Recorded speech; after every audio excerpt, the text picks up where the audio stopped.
Sir Hindi में आप अगर बोल रहे हैं, चाइना के फॉरेन मिनिस्टर हैं, उनका स्टेटमेंट अभी आया है। उन्होंने भी क्लेम किया है कि इंडिया पाकिस्तान के बीच में उन्होंने मीडिएट किया ऑपरेशन सिंदूर के दौरान। पहले हमने देखा था इसी तरीके के बयान अमेरिका की तरफ से।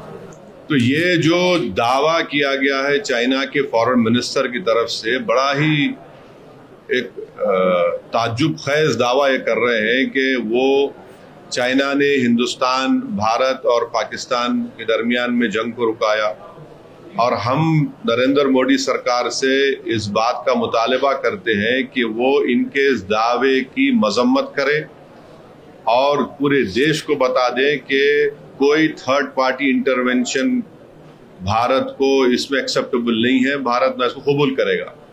दूसरी बात यह है कि पूरी दुनिया जानती है कि चाइना 80% से ज्यादा हथियार पाकिस्तान को देता है, और ऑपरेशन सिंदूर के दौरान उन्होंने, जब हमारी बहादुर फौज और हमारी एयरफोर्स उन दहशतगर्दों के ठिकानों को निशाना बना रही थी, तो ये चाइना की हुकूमत ने उनको रियल टाइम इंटेलिजेंस पाकिस्तान की फौज को दिया ऑपरेशन सिंदूर के दौरान में।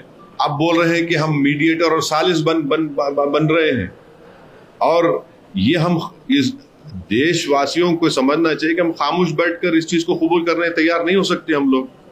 चाइना अपने आप को ये बता रहा है कि हम भारत को और पाकिस्तान को एक ही लेवल पर बिठा रहा है, और पूरे जनूबी एशिया में बता रहा है कि हम बड़े सुपर पावर हैं। तो अपने आप को इस तरह से पेश कर रहे हैं। तो हम मुतालबा करते हैं कि नरेंद्र मोदी की सरकार और नरेंद्र मोदी खुद जब चाइना गए थे, तो क्या ये वो इस बात पे एग्रीमेंट उनका हुआ था, क्या उस बात पर राजी हुए थे कि चाइना इस तरह की बात करेगा कि उसने सालिस बना ऑपरेशन सिंदूर के दौरान में? और ये तो दूसरा इस तरह का एक बात रखी गई है, क्लेम किया गया है। पहले अमेरिका के सदर ट्रंप ने कहा कि मैंने पाकिस्तान और भारत के दरमियान में जंग को रुकाया और उनको डराया मैंने ट्रेड सैंक्शंस को देकर। तो ये अब चाइना उसी तरह की जबान इस्तेमाल कर रहा है कि हमने उस जंग को रुकाया। तो हम फिर से कह रहे हैं कि चाइना से अगर ताल्लुकात अच्छे हो रहे हैं, तो इस बिना पर ताल्लुकात अच्छे नहीं हो सकते कि हम अपनी मुल्क की सालिमियत और सॉवरेनिटी को भूल जाएं। तो ये अब नरेंद्र मोदी की सरकार को इसका खुले तौर पर ऑफिशियली इसका कंडेम करना और इसका रिबट करना चाहिए। मुसलमानों उठो, अब उठने का वक्त है।